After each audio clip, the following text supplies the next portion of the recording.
Good morning and welcome. My name is Mike Crotty. I'm with the Government Affairs Committee. I'm our chair.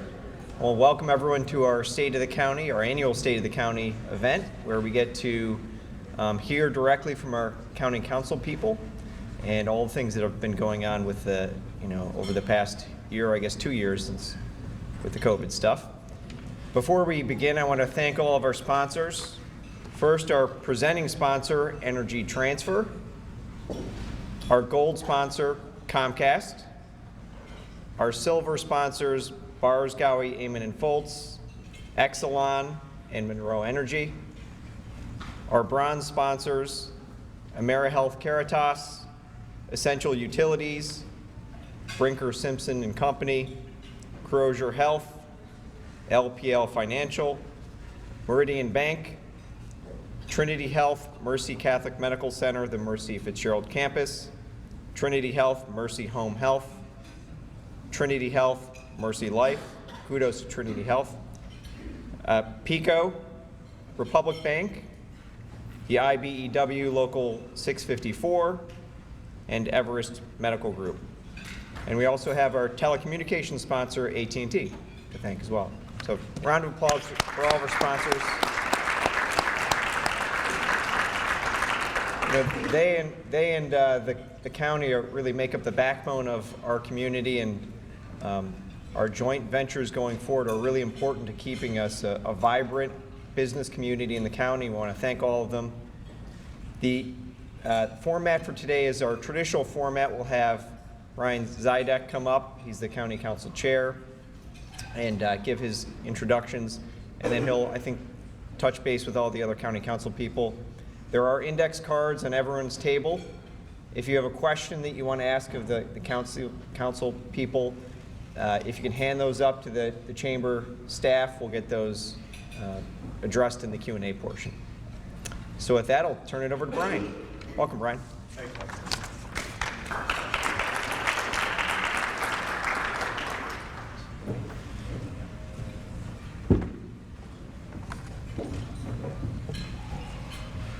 Good afternoon, and thank you, Mike. I appreciate the introduction. It's good to see everybody in person again. It's been a long year. It's nice to see people without masks on too. Paul, we can now shave, so don't be shy with that razor.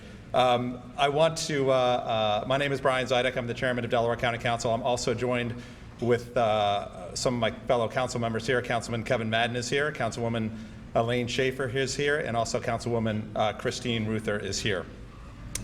So this is the first State of the Union that we've done as the new majority.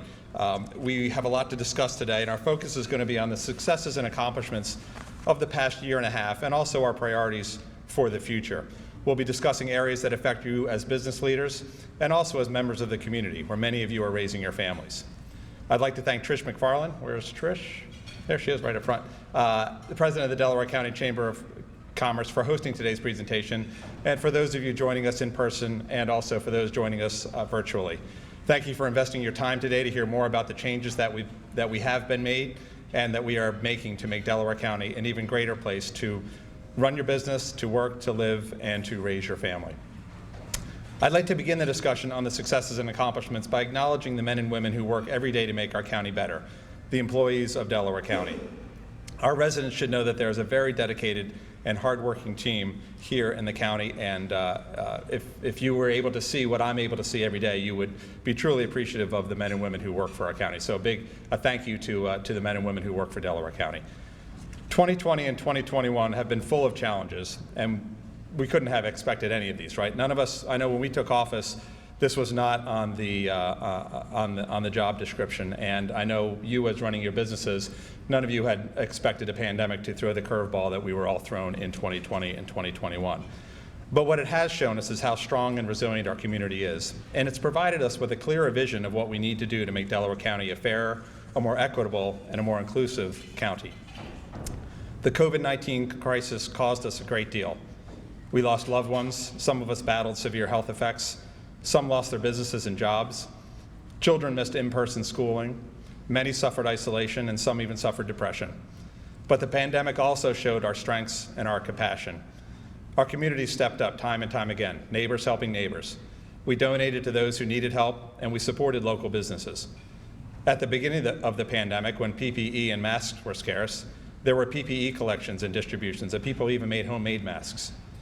Throughout the pandemic, there have been community food banks, people grocery shopping for residents, virtual tutoring, and programs for our children, and signs placed all across our county to thank our frontline heroes. We've learned what it means to be Delco strong. Today's presentation is going to focus upon what we accomplished in 2020 despite unprecedented challenges, and our priorities and progress in 2021 and looking ahead to 2022. The work we've done in 2020 and beginning of 2021, and our goals and challenges for the remainder of 2021 and 2022 are broken down into 4 main categories. Number 1, the COVID-19 pandemic. Number 2, government reform. Number 3, improving the quality of life. And number 4, equity and opportunity. Despite the critical need to dedicate a majority of our time and resources to the COVID-19 response, we were also committed to focusing on government reform, improving the quality of life for residents, and ensuring equity and opportunity. Even before the new majority took office, we did not believe that our county government was truly being operated for the benefit of everyone, and we knew that change was needed to make the improvements that we wanted to see. What we have learned as members of council has only strengthened that conviction and renewed our promise to reform local government. We know that the only way to improve equity, inclusion, and opportunity is to change government's priorities. For example, you're here today about the new future Delaware County Health Department. We've known just how critical having a county health department was. However, the COVID-19 pandemic provided us with clear examples of just how vital it is to our community. Having a county health department will allow us to collect data needed to make better decisions about where resources should be deployed to address every community's needs, and will allow us to better understand the public health needs of our residents and will give us the opportunity to meet those needs.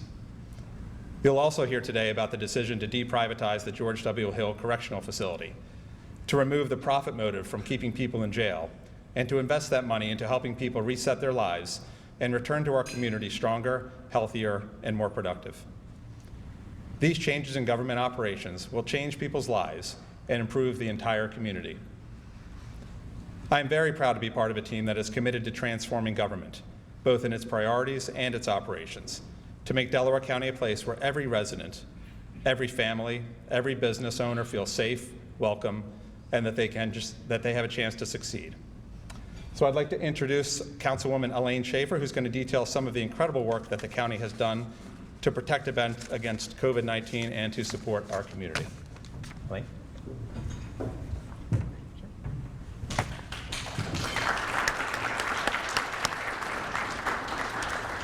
Hello, everyone. I, too, am so glad to see you in 3D. This is actually so exciting. I know you all share my enthusiasm about being together in person. And thank you, Brian. I, too, am very, very proud to be part of this incredible team that we have put together. March 6, 2020 was a day that changed all of our lives forever. That morning, Council was notified that the state's very first case of COVID-19 was right here in Delco. We called an emergency meeting and began to strategize right away, how are we going to help our community? We had no county health department, as you all know, and we had very little communication from the state. We did not even know any information about that first case, who it was, where it was. With very little information to go on, we remained focused on overcoming challenges and keeping our community safe. Thankfully, our neighbors in Chester County and their robust health department stepped in to help us. At the beginning of the pandemic, our focus was on testing, obtaining PPE, awareness, and supporting the community. As you will all remember, back then, the demand for testing and PPE greatly outweighed the supply. The rules and guidance often changed quickly, and we worked to ensure that we were updating the public as best we could to keep them safe. We began to see the county's first deaths a few weeks later, which continues to be sobering. To date, Delco has lost over 1,400 of our residents to COVID-19. After the initial 2 weeks of the shutdown were extended, we saw all of our small businesses suffering greatly. It was devastating. Schools closed their buildings, and many worked from home. The county worked hard to support our small businesses and families, and we continue that work, while now we are focusing on vaccinating the community as well. I want to acknowledge and thank the members of the business community. The challenges that many of you faced were immense. Some of you had to close, some had to modify hours of operation, some had to get creative and develop new business models to survive. And you all worked to keep your employees employed and to keep your customers safe. It wasn't easy, but you all defined the meaning of Delco Strong. Please know that Council did everything we could to help throughout the pandemic. We've been striving to support our small business owners, our children, and our families. Early on, we provided PPE to many of our businesses with the fantastic assistance of our chamber. And recognizing the need to provide financial support to the local business community, we launched Delco Strong just 1 month after the first COVID-19 case was reported here. The first round of Delco Strong launched in April of 2020, and through that program, we awarded 790 grants with over $7 million in funding to business owners. All grantees from Delco Strong 1 were also offered a Delco Strong Boost, which awarded additional funding when we did the next round of funding. The second round of Delco Strong launched in June of 2020, through which we awarded $4.3 million to 462 business owners and over $2 million to 73 nonprofit organizations. The third round of Delco Strong launched in November of 2020, and we awarded $1.7 million to 176 business owners and $769,000 to 30 nonprofit organizations. The fourth round, which we called Delco Strong Rapid Response, launched in December of 2020 and awarded over $3 million to 279 Delaware County businesses, which were directly affected by the governor's updated mitigation efforts during the holiday season. Our small businesses are the backbone of our economy, and we know that. We know that this pandemic has caused financial hardships for many, and the Delco Strong program helped many businesses through this challenging time until they could safely open up their doors again. It was a combined team effort to launch and administer all of these various rounds of Delco Strong. However, a few people should be recognized for their extraordinary leadership during this time. One is Interim Director of our Delaware County Commerce Center, Laura Goodrich-Cairns. Another is the President of the Delco Chamber of Commerce, Trish McFarland. And yet another is the President of the Foundation for Delco's, Delaware County Foundation, Francis Sheehan. I just want to say, let's give a hand to those three.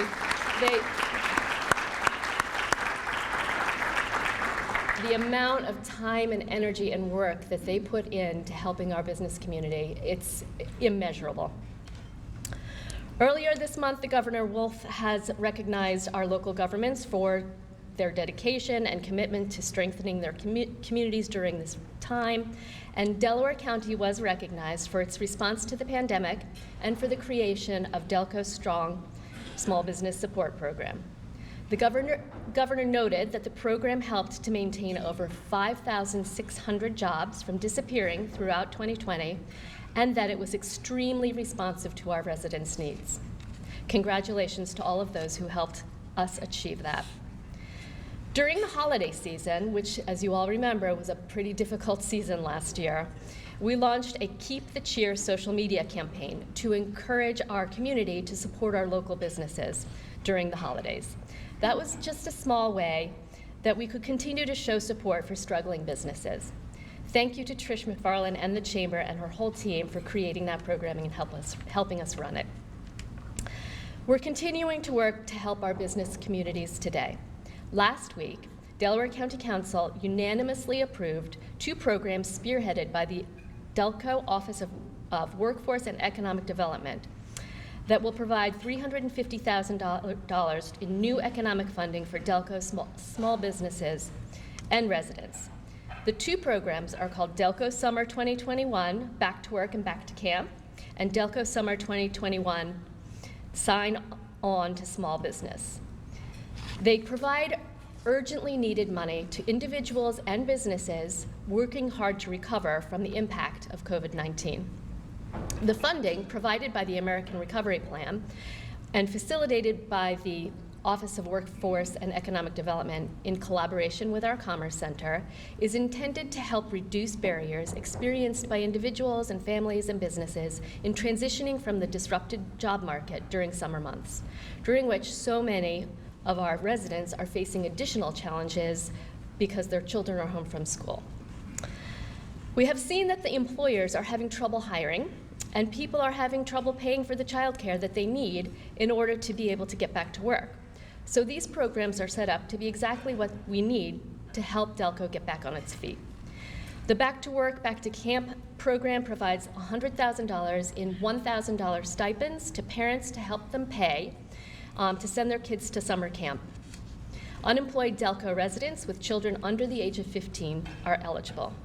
The Sign On to Small Businesses program provides $250,000 in $250 direct incentive payments to small businesses for them to be able to give a bonus to each new hire who stays for at least 30 days. In addition to these two programs, Council approved a related Delco Digital Literacy series proposed by the Office of Workforce and Economic Development.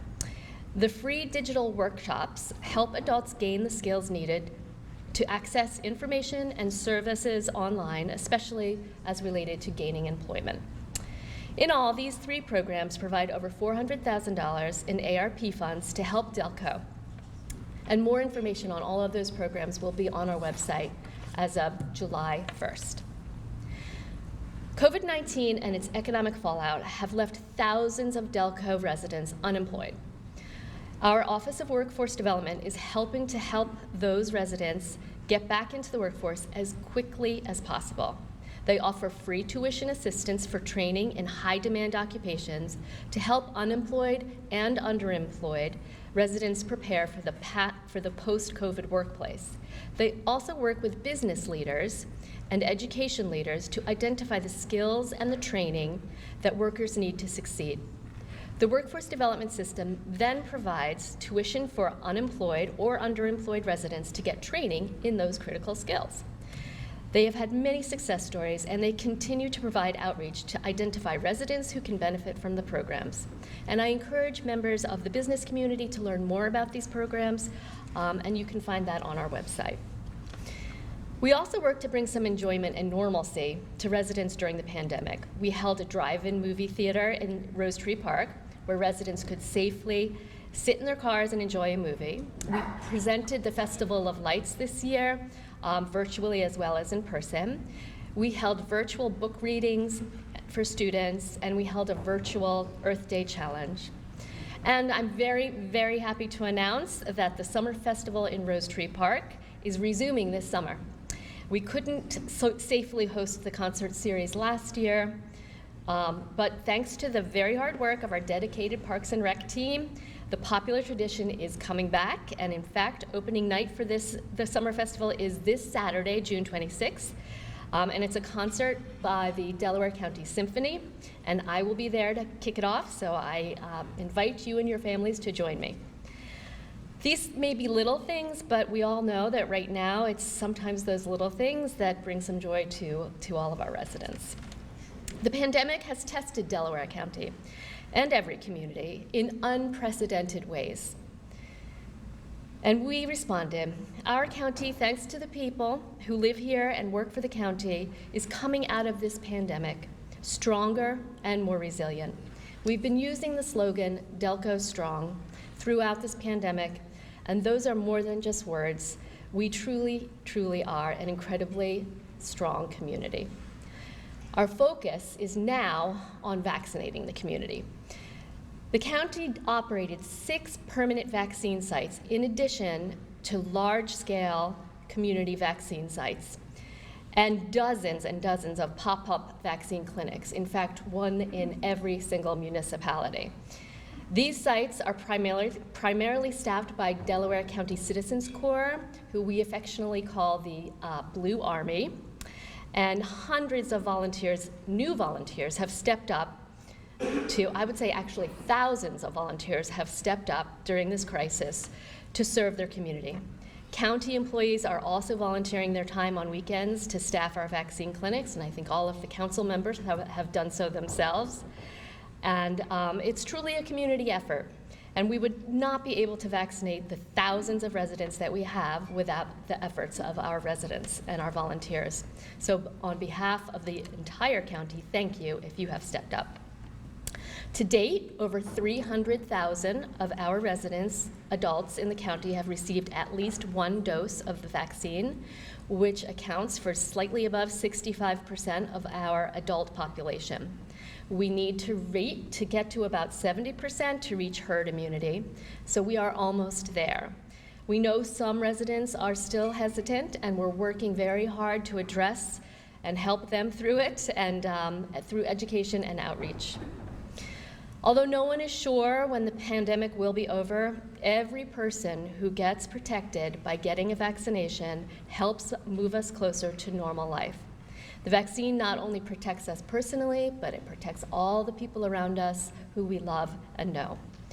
Vaccines are safe and effective and our best defense against the virus, and all residents are urged to make an appointment and get vaccinated.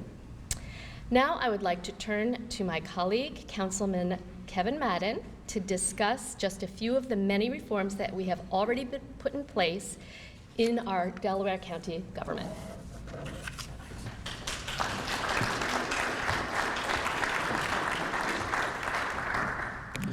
Thank you, Elaine. I'd like to first start by adding my thanks and appreciation to the Chamber of Commerce, and in particular to Trish. I can't really imagine a more obvious time to demonstrate the importance of the Chamber of Commerce than what we've gone through in the past year and a half. If there's ever been a time to make sure that the business community was all rowing in the same direction and dealing with an ever-changing set of circumstances, it's been the past year and a half, and I really, there aren't words that really do justice to just how great a partner the Chamber of Commerce has been to the county. So I want to thank them, and it's really been a great partnership. So thank you. I'd like to begin by focusing on why this council has implemented the broadest set of ethics and government reform packages in the county's history. It's because we believe government must be accountable to the people it serves. That means our actions must be guided by specific rules and regulations and must be transparent. Since January 2020, this council has proposed, passed, and implemented multiple ethics reforms. These new reforms were especially important given the size and importance of the changes our county needs to make and continues to need to make to ensure that every resident is being properly served. We've seen all over the world that today many people simply do not believe that government is doing the right thing for the right reasons. This erosion in trust makes it that much harder for the community to accept the decisions made by their government's leaders. We hope that our commitment to reform and accountability will help to restore some degree of confidence between the residents, business owners, and workers of Delaware County and the government elected to serve them. The reforms we have put in place are important. They allow government to better serve the people it represents. Not only are we moving toward a system in which the public can feel greater certainty that taxpayer funds are used for the benefit of the entire community and not just insiders, but we are also able to focus help and support where it is needed the most so that every resident, every business owner, and worker can thrive. That means improving our hiring and appointing processes to expand the number of voices at the table. That means being proactive about finding people to work for the county. We can't be a place where you have to just know someone to get a job. We have to allocate limited taxpayer resources to where they will have the most impact and do the most good. The challenges of refocusing government's priorities began almost as soon as the new majority took office. We had to immediately fill dozens of positions as people left with the changeover and also went into retirement. So just to give you a sense of the enormity of this new hiring process, in the past year and a half, Council has hired the following senior leaders: Executive Director, Chief Financial Officer, Chief Personnel Officer, Chief Information Officer, Chief Sustainability Officer, which I might add is the first in the county's history, Director of Elections, Workforce Development Director, Assistant Director of Human Resources, Director of the County Offices of Services to the Aging, Medical Advisor, COVID Vaccine Task Force Director, Children and Youth Services Manager, Telecommunications Manager, Interim Warden, Interim Commerce Center Director, Interim Treasurer, Interim Facilities Director, and a Grants Administrator. And we are currently hiring for Deputy County Executive Director, a Permanent Prison Warden, Health Department Director, a Diversity, Equity, and Inclusion Officer, Budget Manager Director, Director of Central Purchasing, and Medical Examiner. We're also working to create a human resources system to allow us to expand the applicants for open positions and eliminate unfilled but budgeted positions so funds can be reallocated to another need. We've also changed the budget process to make it more transparent and accountable, moving government functions online to reduce delays and mistakes, and closing the digital divide so that everyone can participate. We held a virtual presentation on the budget in December and posted the full proposed and approved budgets on our website, allowing residents to get a detailed look at the process, the numbers, and the priorities. During the pandemic, there were two very large undertakings that needed to be done immediately and needed to be done well. Administering an election during a pandemic on newly acquired voting machines, while implementing the broadest election reforms Pennsylvania has passed in a generation, and fulfilling the court's mandate that the county implement a reassessment of every single property. Both were enormous projects that took countless hours of work and the commitment and skill of professionals inside and outside of government. And I'd like to introduce Councilwoman Christine Ruther to elaborate more on those two projects. Christine?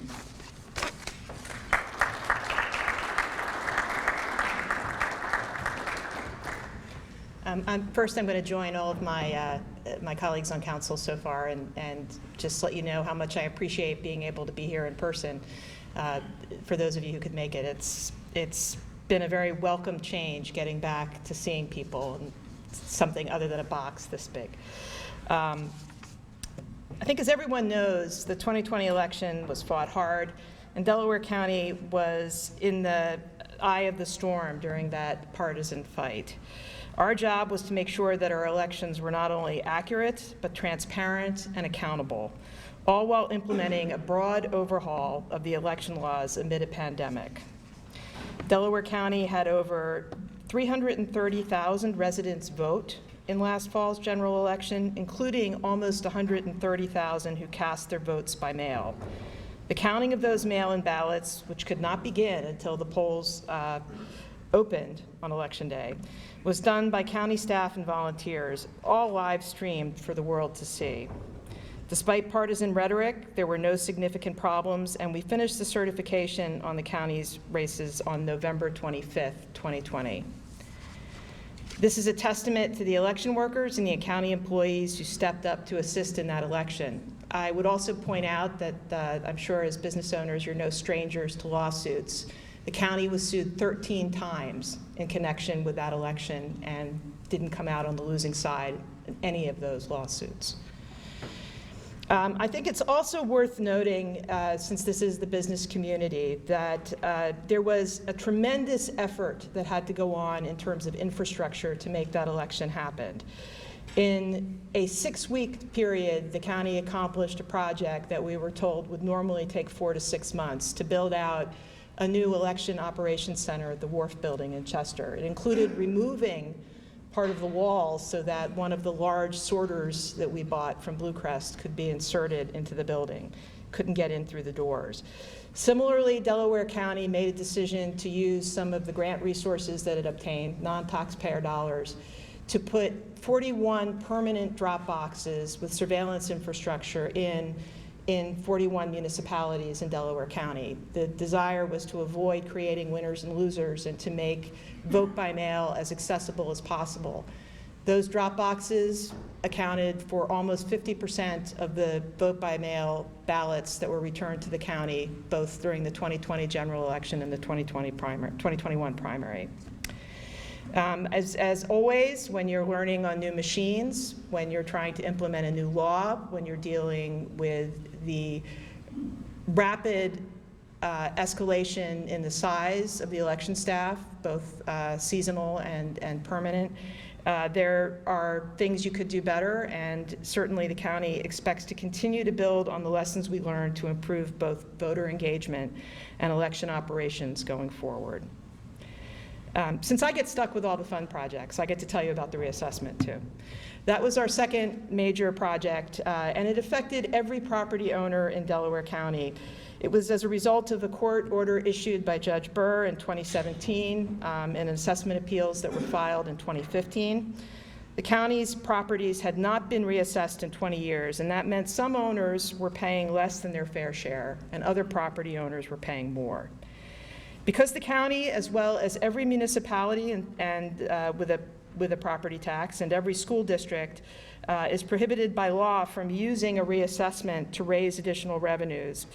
The reassessment itself, while it reset the tax base, did not reset the revenue collected on that tax base by any of those taxing authorities. And the job of the county was very simple. We had to implement this reassessment in as fair a way as we could, and do it so that we were communicating effectively to people what was going on at the time. That was made very challenging by the pandemic. For those of you who had sought informal appeals, you knew that 3 weeks into that process, which was scheduled to start at the beginning of March, I think it was March 6th of 2020, Tyler Technologies had to pivot and go from in-person reassessment, informal reassessment hearings to virtual reassessment hearings. That process was conducted with a few bumps, but it was completed in a timely manner, and then the proposed values were delivered to the county and accepted by the chief assessor. Following that, again, in a timely manner, the county ran the normal reassessment process, which also had to utilize virtual technology for many of the appeals. That process was concluded and the rolls were certified on time. Certainly, Tyler Technologies is to be complimented on getting that work done, given the challenges. They were a good partner to work with. I think appeals are continuing to roll through the Court of Common Pleas, but I consider that to have been quite an undertaking to roll out what was started in 2017 when County Council first hired Tyler to complete the process. Now I'm going to turn the mic back over to Mr. Zidek to discuss how the county is responding to the important conversation about equity, inclusion, and opportunity.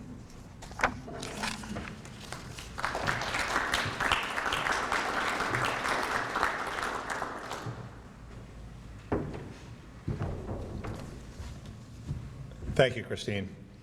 As you've heard from my colleagues, a priority we shared when the new majority took office last January was refocusing government so that it worked for every resident, worker, and taxpayer in Delaware County.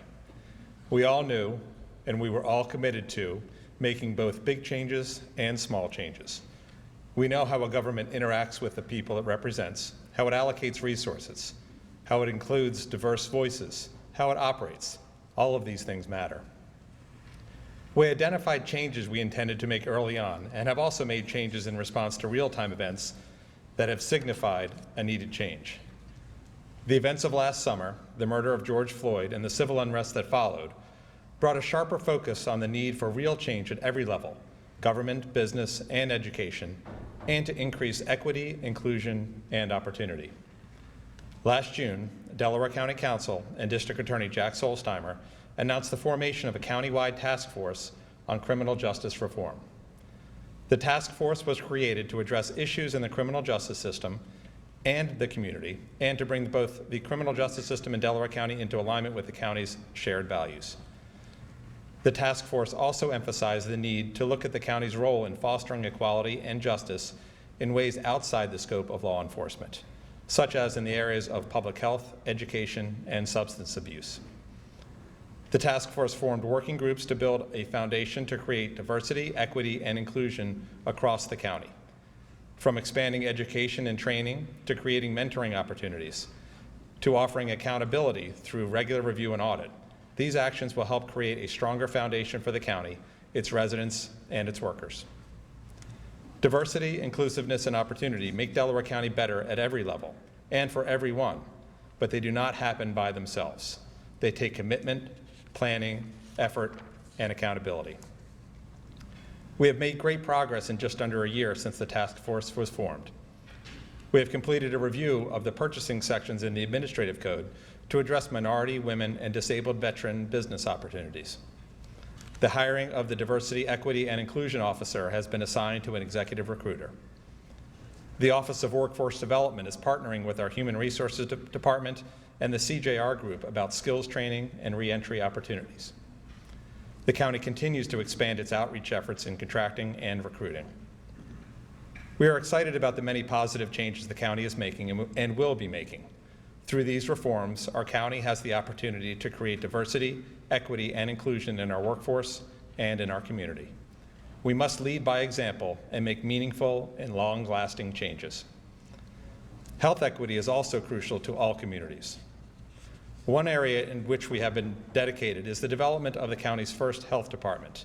And Dr. Taylor should really be the one leading the charge here. She has been the one on council who has worked tirelessly since day one, since before day one actually, and putting the health department together such that it is. And I'm standing in her shoes, but we all owe her a debt of gratitude for the work that she's done in the health department. Delaware County is the largest county in Pennsylvania without a health department. The importance of a county health department was clear well before the COVID-19 pandemic, and responding to COVID-19 provided valuable information about the public health needs of our residents. We have significant health disparities in our county, and we know that every resident deserves the opportunity to lead a safe and healthy life. I am thrilled with the progress we have made in a very short period of time, and I'd like to summarize the timeline. A few days after the November 2019 election, new council-elects Monica Taylor, Elaine Schaefer, and Christine Ruther, and incumbent Kevin Madden and I created a dozen transition teams to gather information, identify key issues, and develop and recommend action plans regarding a wide range of issues and subjects relating to the governance and management of Delaware County. One of the transition groups was dedicated to public health. Beginning in December 2019, as part of our transition process, Council worked with the experts to identify the steps that needed to be taken to create a public health department in Delaware County.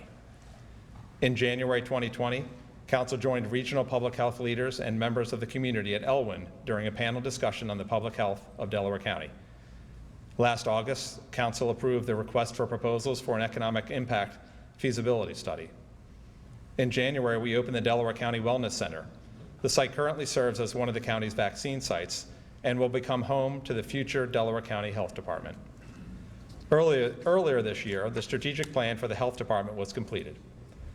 We have been holding listening sessions with coalitions and organizations to share information about the health department and gain important feedback about the health department's roles and responsibilities. We will begin to hold think tank sessions with members of the community to gather information. In the spring, we formed the Delaware County Board of Health and appointed 5 members. This summer, we plan to hire a director for the new Delaware County Health Department. In the summer and fall of 2021, we will begin hiring personnel for the newly created health department. And by January 2022, we anticipate that the new county health department will be fully operational. We have made enormous progress since we officially began this process a little over a year ago, and that is a testament to the hard work of those inside and outside of government who have assisted us. Another area that is a fundamental change is the planned deprivatization of the George W. Hill Correctional Facility. And for that discussion, I'm going to turn back to my colleague, Mr. Kevin Madden.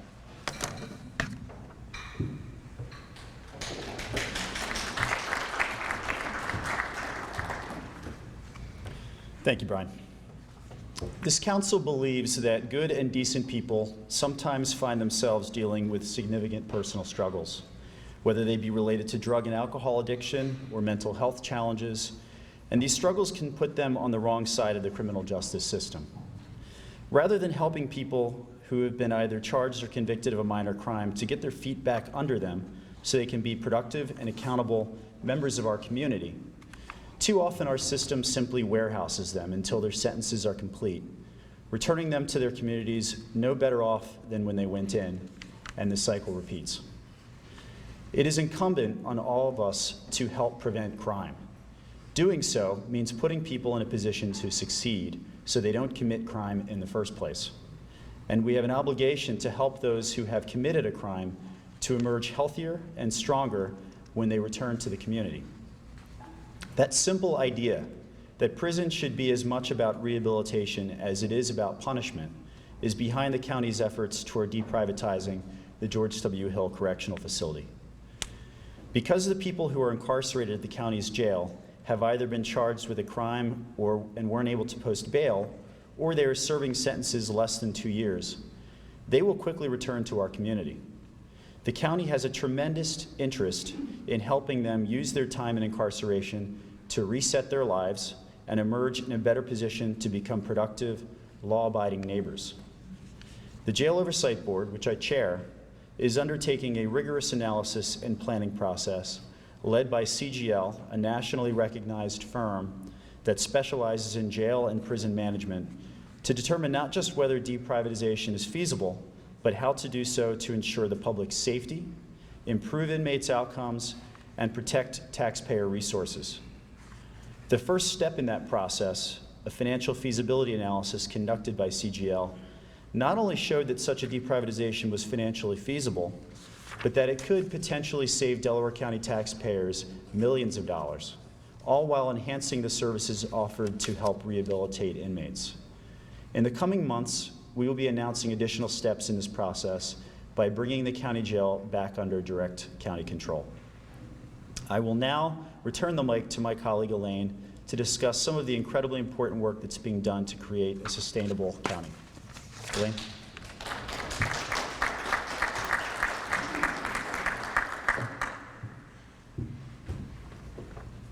So my background is in environmental issues. In addition to my role on County Council, I am also the executive director of a nonprofit organization called Schuylkill River Greenways National Heritage Area, and I was the co-founder of the Radnor Conservancy. And that experience has helped me to truly understand that sustainable development and outdoor recreation, such as investing in trails and parks and natural resources, are economic drivers, in addition to improving our quality of life. That perspective is why, as the county turns towards reopening and creating a more equitable and sustainable post-COVID economy, Council is changing how Delaware County thinks about creating value and opportunity. We have formed a Sustainability Commission and recently hired a Sustainability Officer. We need to view sustainability as an integral part of our planning. We are also expanding the membership and diversity of our Economic Development Board. We've added staff and created we are creating a strategic plan for the new economic development marketplace. We believe that the board should reflect the diversity of the county, not just the demographics, but also the geography and the richness of the county's economy and industry. As many voices as possible should be included in this process. One of the ways we are thinking differently about economic development is by including outdoor spaces. We are making an unprecedented county-level commitment to open space, trails, parks, and greenways. Even before many began working from home, we knew that residents valued proximity to outdoor spaces, and outdoor recreation locations are also economic drivers. From the initial construction work that comes with them to the support of local businesses like restaurants and sporting and recreational gear retailers. The county has also hired a consultant to develop and help lead a new open space program and continues to administer the $10 million bond for grants to develop and maintain local parks and trails. Evidence shows that even small investments in trails and ribbon greenways provide huge return, and we are thrilled to make that investment. And I would like to make sure everyone is aware that the second round, the second $5 million of that $10 million open space bond has now been launched, and applications from municipalities and nonprofits will be due at the end of August. That information is on our website under the Planning Department. Last week, Council announced that we have begun the process of creating the largest county-owned park with an introduction of an ordinance to acquire the 213-acre parcel at the former Don Guanella School. The county's move comes after development of the site was unanimously rejected by Marple Township Board of Commissioners twice. The county will secure the new park, which will provide immediate and ongoing substantial economic and environmental benefits as it improves our county residents' quality of life by paying fair market value as part of the process of eminent domain.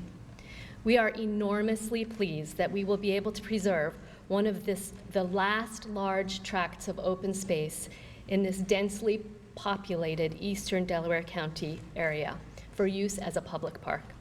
The new park will protect the site's extraordinary old-growth forest and will benefit all county residents, but particularly the approximately 14,000 people who live within 1 mile of that park and 53,000 people who live within 2 miles of that park. We know that the county's facilities have been underinvested in, and when facilities are not properly maintained and updated regularly, when the investment is finally made, it is far more expensive and time-consuming than if it had been maintained regularly. We know that there has not been any thoughtful, coordinated plan to invest in capital projects in recent years. And that is why the county is undertaking a large facilities study so we can see the conditions of all of our assets and begin to build a real plan to improve and protect them and maintain them on a consistent basis. That study is expected to be complete this August. Not only do we believe that investing in our infrastructure is the right thing to do, we know that it will create jobs in Delaware County. This development will be as green and as sustainable as possible to help reduce our long-term costs and to reduce harmful pollutants that are released into our community. I'd now like to turn it back to Chairman Zidek, who is going to wrap up our presentation.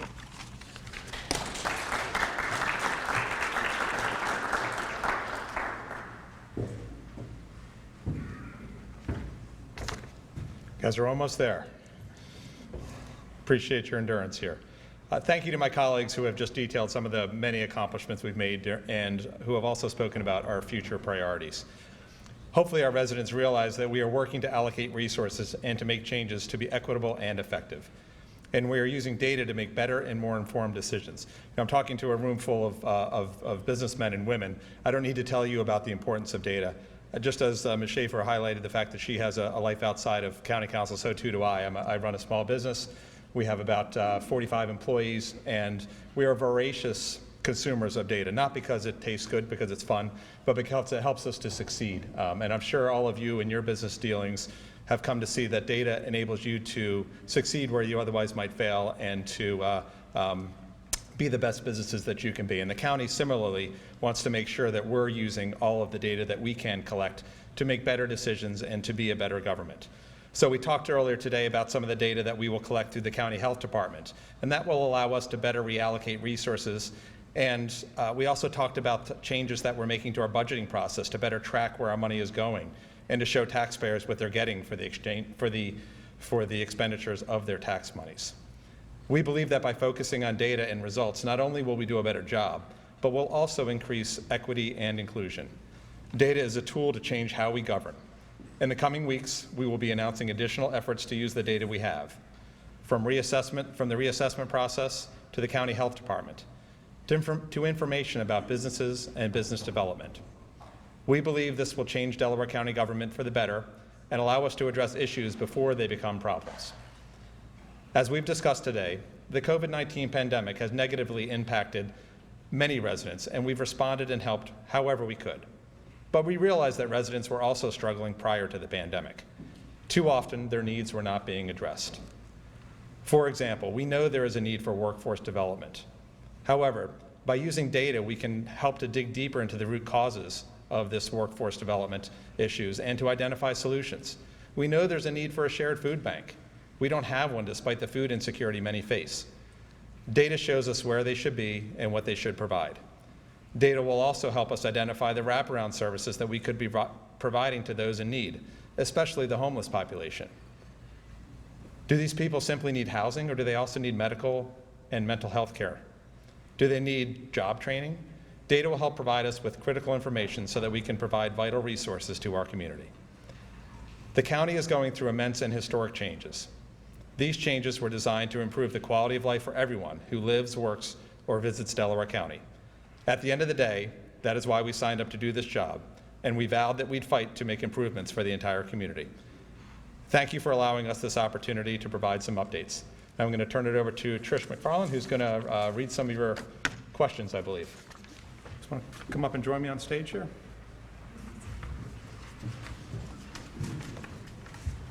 So the members of council, you're more than welcome to sit down when we do these rapid fire questions. I'm just kidding. So I'll remind everyone, I know the team has been walking around to collect the index cards, but if you have any questions, please feel free to kind of hold them up and we'll grab them and they'll bring them up to me, but we do have them here. So I want to thank all the members of council for your time this afternoon and sharing everything that's going on with the business community. So I'm going to I've put some of the questions together, so if you don't hear your question exactly, I've been trying to formulate them so it makes sense. First question is about disparity. So the Chamber has a Business, Economic, and Equity Committee chaired by Vince Gordon, and he and I attended a virtual Power of Disparity study last week. Christine actually sent that along, and Laura from the Commerce Center sent it to us. So we were on that, and we were wondering, are there any plans to have a disparity study here in Delaware County, or can we talk about anything that's happening? I know it's in the process of hiring a diversity and inclusion officer, but are there any thoughts about having a study on where the disparities are? I can, this is on? We're good? Yep, okay. I can speak a little bit to the hiring of the Diversity, Equity, and Inclusion Officer. It is one of a handful of positions that County Council elected to bring a recruiter in to help us hire for that job because, it's a skill set that, as much as we've got some excellent people doing personnel work now at the county, we don't really have anybody with that particular skill set. And I will say that the role of that position is to go beyond personnel. It's to look at whether or not there ought to be, we ought to be taking into account in our purchasing and contracting diversity, equity, and inclusion issues. So there's a lot to be discussed, and I think if we're successful in hiring the right candidate, they'd have a lot to say in terms of making a recommendation about a disparity study. But I also just want to let people know that one of the reasons we're bringing in the recruiter for this position, which we consider to be a really important role, is because the recruiter has the bandwidth to go out and meet with stakeholders. My suggestion is if the chamber or if your Equity and Inclusion Committee wants to participate in those discussions, if you would reach out to a council member or reach out to our executive director, we'll make sure that that you're included in those conversations. Fantastic, thank you. The only thing I would add to that, and I'm not sure exactly what was meant by the question about disparity, that there's disparity in all sorts of ways that we face. I presume that the question was primarily around business disparity. And procurement, yeah. Procurement, yeah. But I'll also just highlight, as I was speaking to one of my friends about the educational disparities in Delaware County, one of the things that this pandemic laid bare, all of us know that some school districts, there are haves and have-nots, and our children are sometimes in schools that have a lot more, and some of our children are in schools that have a lot less. And the pandemic made that very obvious. We had some schools that were able to remain open or to provide computers and other digital equipment to their students very quickly, and we had other schools that frankly struggled. And I would say to you that not only is that a moral problem for us, that all of our children deserve a fair shot in life, but from a business community's perspective, this is your future workforce. We need our citizens to be well educated. We need them to be capable to fill our jobs. So it's in all of our interest to make sure that every child has a fair shot at having an education, because they are going to be the folks that are working with us, and in the absence of them being educated, we're a poorer community for it. So with that, do you see a role for council as convening community stakeholders to begin a public discourse on that issue of disparities within the schools? I'll take that, since I've been going on about this. Yeah, I mean, I think that the county's role in dealing with education isn't a great one, right? We're not. There are school boards, elected officials who run the individual school boards, and so there's only so much that we have jurisdiction over. I would say, though, that we can be a voice for change. You know, one of the challenges that I think that we all face in Pennsylvania is the fact that our schools are almost completely funded by local taxes. We rank way at the bottom of the nation in terms of tax dollars coming from the Commonwealth to help out our schools, and that's a prime driver of the disparities that we all face. So to the extent that the county can be a voice for advocating for change, to provide for a more robust funding from Harrisburg, so that all schools are able to provide a decent education for all their citizens, you know, I would welcome the county to be part of that conversation. And I will just point out for everybody, I'm sure everybody in this room, and if anybody's online, that the county, the money that comes from the state for the school districts has nothing to do with the county. So county does not do it. So are there any other questions on that before we, Well, I would just like to state, I mean, we're conscious as county council that, you know, we can, or at least I'll speak for myself, we can be advocates for things that are important to us in the educational world, but we could be supportive of school districts. I think as a government that, you know, if we bring in a diversity, equity, and inclusion officer who is able to pull together data, and, you know, that person may actually be able to work with other municipalities and our school districts. You know, intergovernmental cooperation is part of what the county is supposed to be doing. It's in the charter, it's in the county code. You know, there are ways that we can support initiatives, but I do want to be clear that, you know, I see the county's role always as an advocate for our schools, because they're critical components of our success here in Delaware County. They are what draw many people here to Delaware County, but they belong to the school districts and the State Department of Education. We do not run them, so our role is advocacy. I just want to add, on a macro level, very macro level, the county does have a huge role in supporting our economy. And the stronger our economy is, the stronger our businesses are, the higher our property values are, because we've invested in our infrastructure, we've invested in our businesses, we've brought businesses here, the more money there is for schools. So in that way, you know, it's a pretty macro level, but it's a direct, you know, cause and effect. So I know that Councilwoman Monica Taylor was unable to be with us today, and these questions probably would go towards her, because she's really everything about the health department at this point. But if anybody could just touch on, you know, what's happening with the health department. I know we've had a number of listening sessions. The business community was included, and then we have 3. And I think we had a couple questions about the process. We understand it was put on fast forward March 6th of 2020. But can you talk about how the funding works in terms of, you know, the health department being, if it's like certified, how that works from the state, and then what the process is and will be going forward, you know, working with municipalities and kind of things that are already in place, how that will go moving forward? Well, I'll start. Where we are in the process right now, we have a Board of Health in place right now, and we're recruiting for the director. The economic impact study that is required in the licensing procedure is I think, finished at this point and ready to be presented.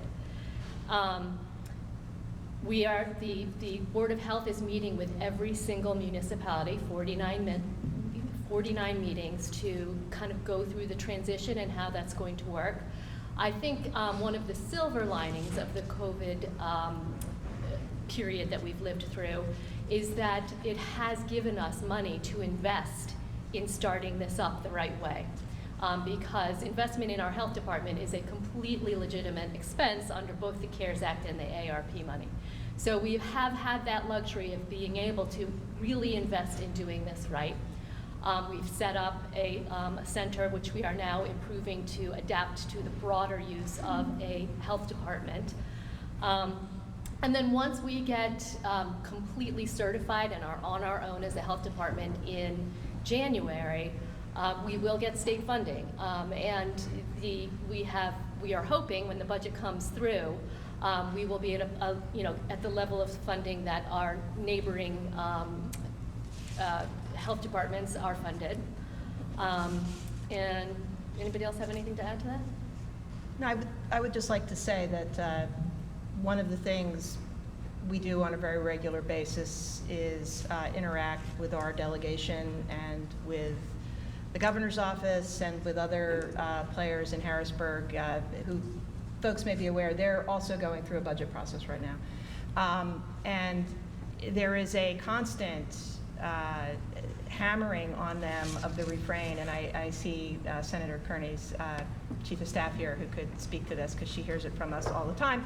You know, you've got to increase the health department funding because you're going to have an additional health department this year. You can't cut everybody else's allocation in order to give us a piece. And I just want to also be clear, you know, everybody's like, oh my gosh, Delaware County is going to get a health department.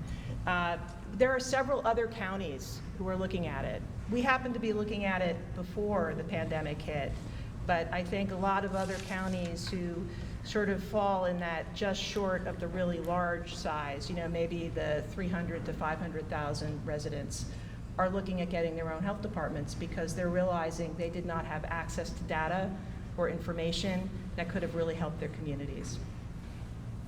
Yeah, just to underline one thing there, I mean, this is a really, really big deal in terms of in the public health arena. Being the largest county in the United States that doesn't have a health department, and there's a little asterisk to that, right? There are some states that no counties have health departments, but amongst the vast majority that do. This is the largest that doesn't have one. And so this is a big deal within the public health space for a county of this sort to be establishing one, and especially on the heels of the worst pandemic in a century. So I say that in terms of hiring a director, hiring senior leadership to it. It's an ideal time to be doing that. So I think we're very conscious of the importance on a national scale to what we're doing here. Okay. Since we touched on the state budget, Sarah, I'm hearing state budget by Saturday. Is that true? All right. So in terms of a facility study that was talked about, one of the questions was, are there any plans for the collapsed parking garage in Media? And I'm sure there will be a number of things that are uncovered in this facility study that will remain to be seen. But can you talk about that a little bit? Sure. So, yeah, our parking garage broke a couple of years ago. It is now a big gravel plot in Media. We have had discussions with the Borough of Media as to what we think would best go there. They have an interest in having a parking lot there so that people who either work in the county or who are coming to do business at the county or otherwise visit the courthouse complex don't park in front of, take up all the other spots that exist. And they also have an interest in there being a parking lot so that on Wednesday nights and Friday nights and Saturday nights, and for that matter, every other night of the week, people have an easier place to park in Media. So we have had discussions with them. Some of the pressure sort of frankly was taken off because the courthouse complex was closed, and so the needs for parking were significantly less. But I would anticipate, from my perspective, that there will be a parking lot of sorts. It will not be perhaps the 4-level parking lot that maybe had previously been discussed, but there will be some additional parking that is done there in the next couple of years. And I just want to add that that parking lot will have a special feature, and that is plenty of EV charging stations. Because we have committed to completely going all electric within our own fleet and working to encourage other institutional users to convert their fleets as well to electric. And when that parking lot goes in, it will be well suited for that use. So we'll stay on that topic. And I know that there's a Return on Environmental Advisory Committee, and there's the Sustainability Committee, and there's lots of task force and groups like that. Can you talk a little bit about the plans that are in place for them or will be in place for those different task force and groups, and maybe specifically if there are any thoughts or ideas about the Don Gwinnell site? I know it will be a park, will it stay open space for a while? And this is all very new, very, preliminary, but can you talk a little bit about those things? Well, I'll start with Don Gwinnell, and that is that the primary driver of preserving this right now is that it is a workhorse of infrastructure. It looks like a pretty forest, but it's actually a massive stormwater management facility and an air cleanser. So long-term goals is to make sure that that infrastructure does not get disturbed, and I think any future development of that for recreation will leave the forest intact. As for the part that's already developed, that is to be determined. Right now we are laser focused on getting the properties saved and preserved, and I'm sure we will have a robust community conversation about how to use the part that's already developed. As far as all of the other efforts that are going forward, each one of those groups is really working feverishly to get the game plan out to the public. As I mentioned in my comments, the Open Space Task Force, or the Green Space Task Force, has just unveiled their new grant round.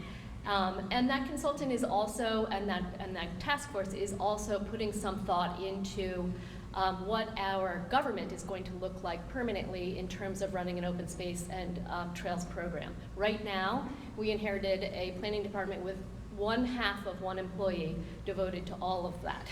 So obviously we're going to need some additional resources put towards that, and we're thinking through very carefully what is the best use of that in-house, hired, et cetera.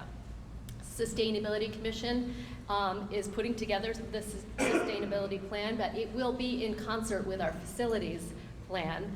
Obviously, as we move to improve all of our facilities, it will be guided and informed by the sustainability goals that are contained in our plan. Yeah, I think it's also worth mentioning, I know all of council is laser focused on our responsibility to the taxpayer. And I think when people hear all this sustainability stuff, sometimes their ears perk up and they worry about what the cost is going to be. I certainly do. But I think it's a really good time to be doing what we're doing because a couple things. One, there is a ton of public money, and there's also a lot of private sector money. There are a lot of people who are investing in green. And so when we talk about some of the stuff we're doing infrastructurally, we're going to be doing that both in terms of getting government funding where we can, and also partnering with private enterprises that do this sort of thing day in and day out and can make sure that the upfront costs are minimal and that we can realize the savings that, for example, transition our fleet to EV. Everyone's aware of the lower maintenance costs on an EV fleet, the fact that you're not buying gasoline. So, taking advantage of that sort of long-term operational cost savings and also doing so in a way where the upfront costs are being handled by outside funding is the way we're approaching all this. This is a great place to mention CPACE. We recently became a CPACE county. So if any of you out there are investing in your own infrastructure moving forward, please check out CPACE before you make any decisions because it gives you incredibly advantageous financing, and you get to invest in greening and sustaining your buildings, which gives you savings as you move forward. We will actually be hosting a webinar on one of the upcoming Wednesdays, either in July or August, so we will share that information on CPACE. And I think, the sustainability has largely, the focus of the discussion at County Council, I think, has been focused on moving the fleet to being all electric rather, and obviously the Don Bonella purchase. But there's other more pedestrian aspects of sustainability, like resource recovery or recycling, which everybody knows has taken a hit in recent years as the bottom has fallen out of that market. You know, that's not the fault of any individual or any particular business. It's what happened, I guess, when China said they didn't want our trash anymore. The reality is that Delaware County is facing a number of challenges with dealing with its solid waste stream.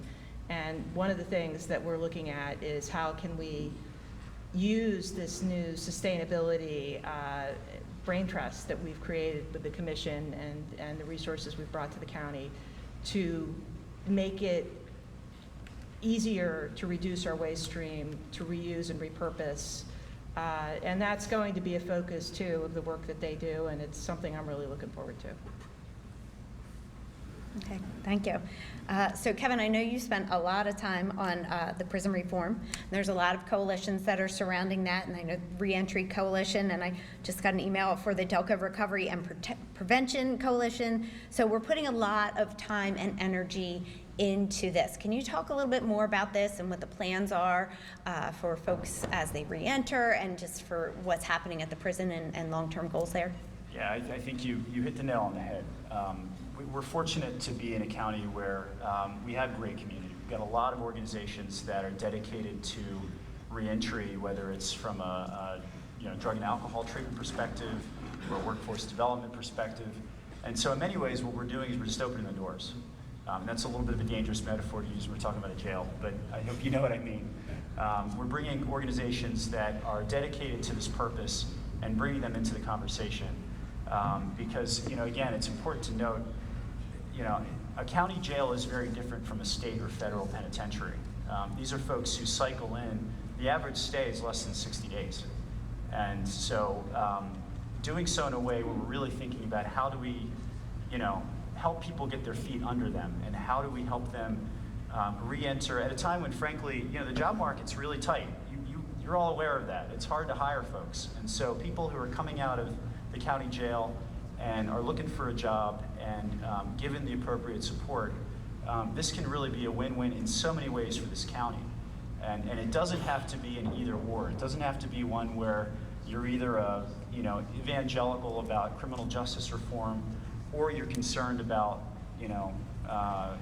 tax and what it's going to cost. This is one where those two interests really overlap, because as we focus more on rehabilitation and we get people out of the criminal justice system permanently, we're saving taxpayer dollars.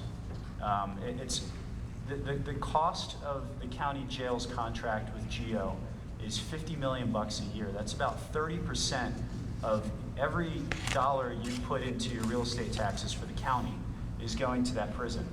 So by reducing the prison population, shrinking it, we can really reallocate your money into places where you got a much better return on investment. And in so doing, we support our labor base, and we make for a healthier community. So that's the mindset that we're going through. And it's not one that's local to Delaware County. It's really an initiative that's going on across the country. Okay. So we know that the voting in the last year has taken some front page news. Christine, can you talk a little bit about the long-term plan for voting in Delaware County? Yeah, I'm not no sure how pressure. much the county government's going to have to say about long-term plans for voting. I understand there's bills floating around both in Washington, D.C. and in Harrisburg.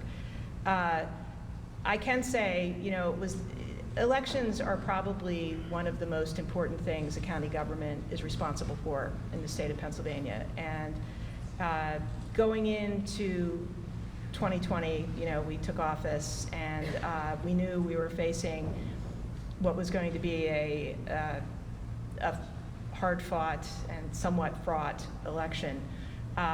We knew we were going to be rolling out new machines for the first time, which for those of you who vote in Delaware County, you know that This is probably the first time in most people's lifetimes in Delaware County that anybody voting in a precinct would have voted on paper, other than a provisional ballot.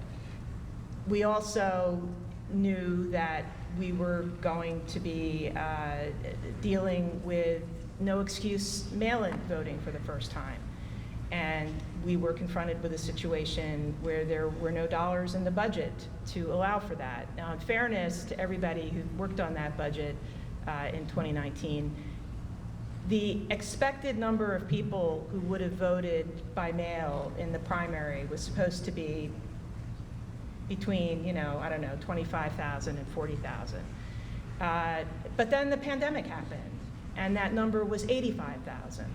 And then we found out obviously we had, only about just under 130,000 people voted by mail in the general election. We had closer to 160,000 ballots go out the door that we had to process. And there's an enormous cost associated with having to take in and process all of those applications, mail out all the ballots. There was a huge learning curve for the county. I think all things considered, we ran a hugely successful general election in 2020. I think we ran a pretty successful primary election using the new machines for the first time in a municipal primary. I think people are well aware there were some hiccups in terms of the number of ballots at literally, I think it was 18 precincts out of 428, all of whom had hotly contested races that would have dwarfed, even in some cases doubling the number of ballots that had been sent to those locations. But we've learned a lot, and that is not going to be a problem going forward. I think what you are going to be seeing is an election department that works much more cohesively. People who've been used to working with it are used to sort of three very different entities. There's a voter registration component, there's the election bureau, which kind of ran the day of elections, dealt with campaign finance, and then there was the machine warehouse. I think what you're going to be seeing is it's going to be a much more integrated set of operations. That was one of the goals of hiring a director of elections for the first time. But you're also going to continue to see changes. We're going to have to respond to what I hope will be improvements to the state statute. If there are changes that do away with some new aspects of the voting law, Act 77, you're going to have to see us pivot and adjust to that. I will say I think it will be a mistake if our state legislature decides to roll back no excuse mail-in voting. There is no place in the country where that has been repealed after it's been adopted. And I think you're going to find, as I found, talking to people, a lot of people just really like it. They like not having to worry about what their business schedule is going to be on election day or what their shift's going to be. They just get their ballot and they fill it out and they mail it in. Similarly, I think it would be a mistake to roll back the number of drop boxes. This council, I think it was Ms. Schaefer who raised it at a meeting. He said, well, how are we going to pick who gets a drop box? And because we were able to get non-taxpayer dollars to install them, we decided we wouldn't pick. We'd let every municipality decide if they wanted one. And one municipality that decided they only wanted it for the one election and removed it, now wants it back. Majority, all Republican council. And they did that because their constituents want it back. So my hope is that we work towards improving our election process, but that is going to have to happen at the state and federal level. Okay. So we are out of time. I will close with the last question. As for the Delco MRC, the Blue Army, as it was termed, and Ed Klein and his team, they have done a tremendous job over the past 16 months, but it is driven by volunteers. Can you tell folks how they can volunteer if they want to be a part of that movement, if it were? Sure. There's information on the website. I'm sure that Adrian could probably direct me as to exactly where on the website, but there's information on the website. It's really easy to do. You put your name in, you tell people what you're interested in doing, if you have a particular desire to do one thing or another. If it's something that needs training, they provide you with the training. In most cases, it's sort of an online video that you can do.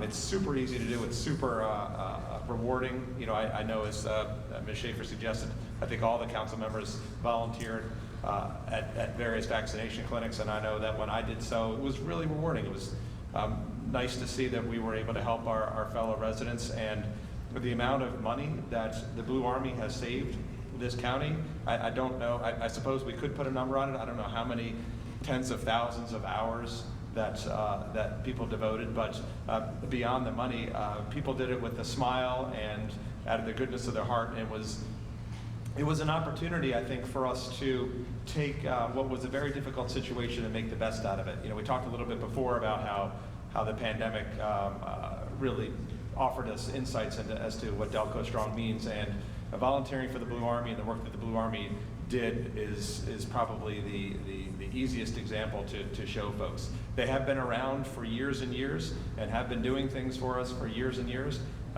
Like a lot of other things, the pandemic really displayed their value to us. So if you are interested, please go onto the Delaware County website. It's really easy to do, and I think you'll find it a rewarding experience. All right, well, thank you. And thank you all for your time today. As you can see from everything that we talked about, partnerships are what drives us and keeps Delco strong. So thank you for your continued partnership. Thank you, County Council, for your time today and partnering with us, because truly this helps. We may not always agree and we may not always see eye to eye, but we will always have a discussion and come out working together, because that's truly what makes us so strong here in Delaware County. Thank you and have a great afternoon. Take care.